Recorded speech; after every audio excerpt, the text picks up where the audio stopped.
وعلیکم السلام ورحمۃ اللہ وبرکاتہ۔ جی میری بہن کون اور کہاں سے کال کر رہی ہیں؟ جی میں لندن سے نازیہ بات کر رہی ہوں۔ لندن سے نادیہ؟ نازیہ جی۔ ناسیہ؟ نازیہ۔ نازیہ جی فرمائیے۔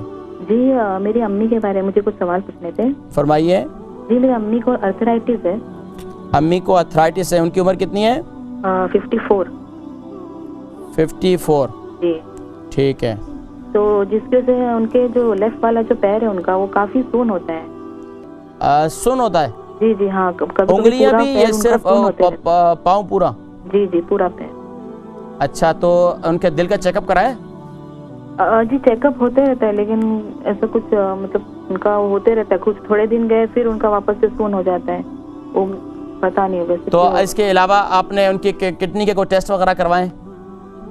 ٹیسٹ ان کے کبھی کبھار ہوتے رہتے ہیں، تو کڈنی کے بھی کوئی ٹیسٹ وغیرہ کروائیں، ڈاکٹر کے پاس جائیں، ایک تو ٹیسٹ کروا دیں بظاہر، کیونکہ مرض کی تشخیص کے لیے ضرور ان کے پاس جائیں اور جو ماشاءاللہ آج کی جدید سائنس ہے اس سے فائدہ اٹھائیں، لیکن اس کے پاس جو دوائیاں ہیں وہ نیچرل استعمال کریں اور طب نبوی صلی اللہ علیہ وسلم کے اندر جو موجود ہے پھر وہ استعمال کریں۔ ایک تو جرنلی طور پر جو ارتھرائٹس کے لیے ہے وہ میں انشاءاللہ ذکر کرتا ہوں، ٹھیک ہے جی۔ اور دوسرا پوچھنا تھا، انہیں دمے کی بھی شکایت ہے۔ اچھا دمے کی بھی شکایت ہے؟ جی۔ تو دمہ زیادہ رات کو سانس پھولتا ہے یا دن میں بھی؟ دن میں بھی ہوتا ہے انہیں، کبھی کھانستے کھانستے اچانک دم کرتا ہے، کبھی تو کھانسی جو ہوتی ہے ان کو بلغمی کھانسی ہوتی ہے یا خشک کھانسی ہے؟ جی ان کو کھانسی کے ساتھ بلغم بھی آتا ہے یا پھر خشک کھانسی ہوتی ہے؟ جی صرف کھانسی ہوتی، صرف کھانسی ہوتی ہے۔ آپ جو ہے دیکھیں پروگرام میں ذکر کرتا ہوں، ٹھیک ہے۔ نازیہ بہن 54 ان کی عمر ہے، ارتھرائٹس ہے اور دمہ اور کھانسی بھی ساتھ میں رہتی ہے۔ دیکھیں ارتھرائٹس اس عمر کے اندر ایک تو یہ ہے کہ جوڑوں کا درد اس ملک میں اس حالات اور ماحول کے لحاظ سے یہاں پر پیدا ہو ہی جاتا ہے۔ ایک تو یہ ہے کہ اب اس وقت جب 54 سال کی عمر کی ہو چکی ہیں، ارتھرائٹس کے لیے بہترین چیز انجیر اور میتھی دانہ۔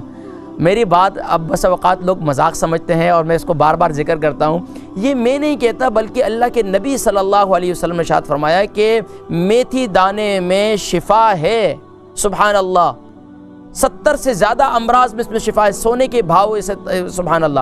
اب اسے استعمال کیسے کرنی ہے؟ ارتھرائٹس کے لیے بہترین طریقہ یہ ہے کہ رات کو سوتے وقت اس کو دودھ کے ساتھ استعمال کریں، نیم گرم دودھ۔ اگر دودھ آپ کو راس نہیں ہوتا تو دودھ کے اندر جو ہے آپ دار چینی ڈال دیں، دار چینی ڈال کے اندر اس کو جو ہے دودھ کو ابالیں، اور خاص طور پر آپ جب 1.5 کپ سے 1 کپ رہ جائے پھر اسے استعمال کر کے دودھ کے ساتھ جو ہے نیم گرم دودھ کے ساتھ آپ جو ہے ایک اس کو گرائنڈ کر لیں میتھی دانے کو، اور 1 چمچ جو ہے روزانہ پابندی سے استعمال کریں، 7 دن استعمال کریں، مجھے امید ہے کہ انشاءاللہ کافی حد تک انشاءاللہ فاقہ ہوگا۔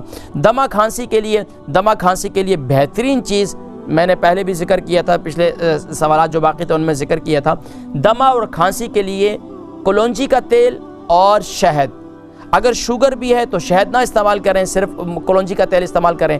کلونجی کے تیل استعمال کرنے کا طریقہ یہ ہے کہ صبح نہار منہ آپ اس کے 1 چمچ جو ہے زیتون کا تیل، کلونجی کا تیل جو ہے وہ پی لیں۔ اللہ کے نبی صلی اللہ علیہ وسلم نے ارشاد فرمایا کالے دانے میں شفا ہے سوائے موت کے۔ تو دمے کے لیے بہت بہترین چیز ہے اور یہ استعمال کریں تو انشاءاللہ مجھے پھر بتلائیں، انشاءاللہ کافی حد تک افاقہ ہو جائے گا۔ اس کے ساتھ ساتھ اگر کلونجی کے تیل کے ساتھ اگر آپ ادرک کا جوس بھی نکال دیں، ادرک کا تھوڑا سا رس نکال دیں، وہ بھی ساتھ میں استعمال کریں تو وہ بھی بہت بہترین ہے۔